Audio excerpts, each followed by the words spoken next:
Right? Thanking and praising God for, among other things, perseverance, not only in life, but practically for this chapter, Zechariah 11, that the more I read it, seems to have layers of meaning. And as I sometimes say, deep meaning sometimes presents the possibility of a whole lot of confusion. So I want to call this chapter 5, 4, 3, 2, 1. Understanding that, I saw 5, 4, 3, 2, 1 in its organization. And ultimately, it also seems like it might be a countdown in this chapter that has a famous prophecy that seems to specifically refer to the Christ. But with that, the 5 seems to have to do with the number of references it's going to make to types of shepherds. They might not be distinct types of shepherds, but they are 5 types of shepherds or shepherd references over 4 paragraphs,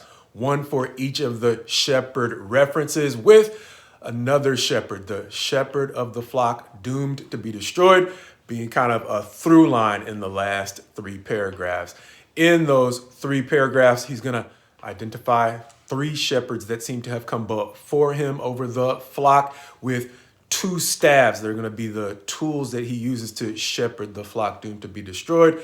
Going into the final paragraph that describes the shepherd who will follow him. A shepherd described as a foolish shepherd, specifically picked by God or selected by God for the ultimate purpose he has in this countdown.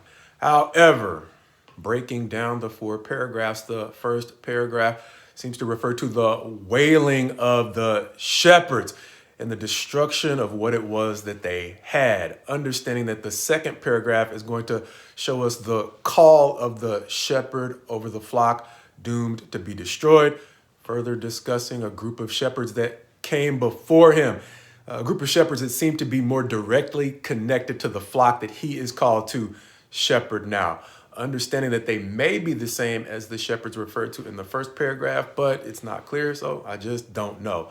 The thing that he identifies, or the paragraph identifies about these shepherds, though, is that they have no pity over the flock. The third paragraph calling out, as we mentioned, 3 specific shepherds in the paragraph that specifically lets us know that the shepherd called in paragraph 2 accepts the call in paragraph 3. And we learn more about his relationship to 3 of the shepherds that came before him, as well as the 2 staffs that he uses during his time shepherding the flock.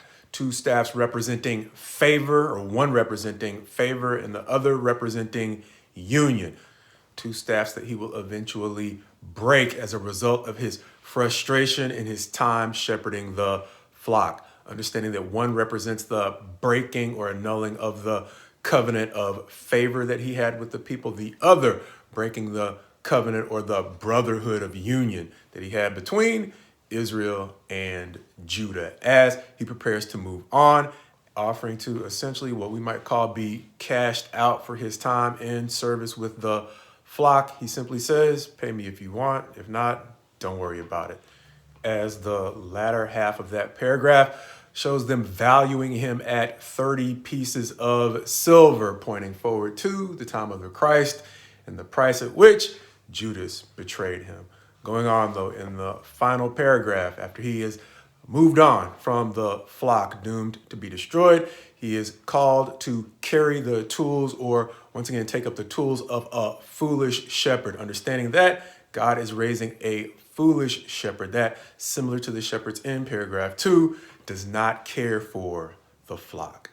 And the part of this chapter that might have most caught my attention may be the most famous part of this chapter, the price at which they valued the shepherd of the flock doomed to be destroyed.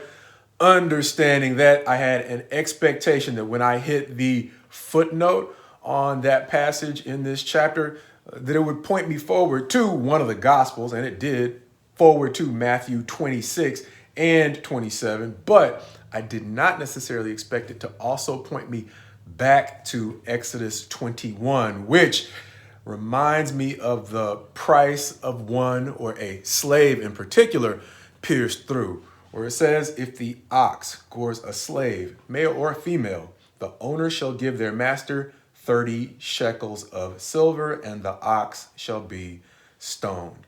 Going on to Matthew 26, the reference of Jesus' betrayal.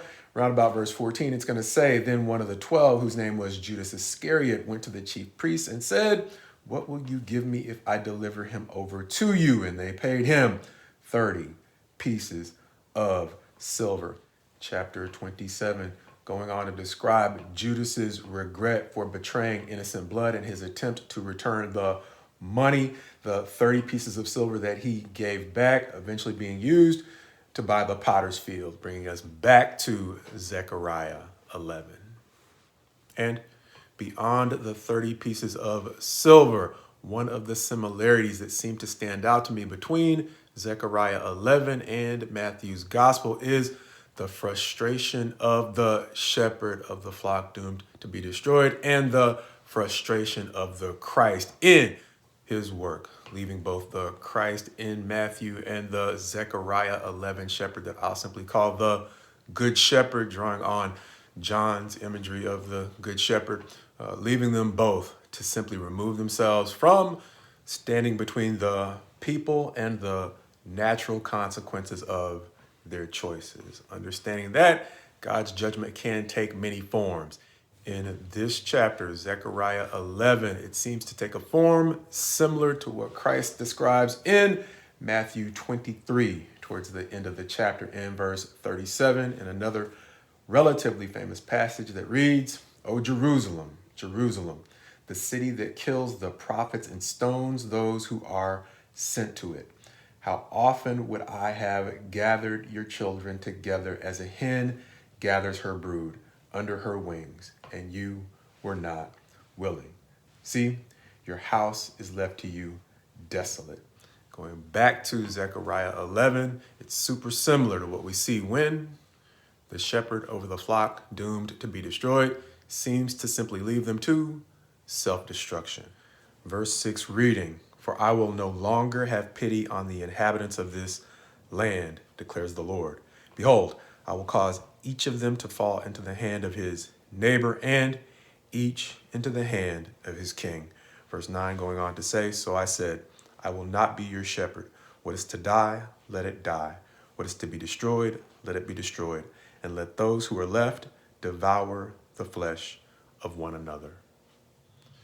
In this prophecy that seems to give us another perspective on the flip side of answered prayer, understanding that this chapter does not specifically talk about prayer, it still may fit a larger pattern in the history of God's people. When, going back to the Exodus, when God left them to wander in the wilderness for 40 years because of their refusal to enter the promised land. And then likewise, after demanding a king, God gave them over to their king. And then likewise here, pointing forward to the Christ.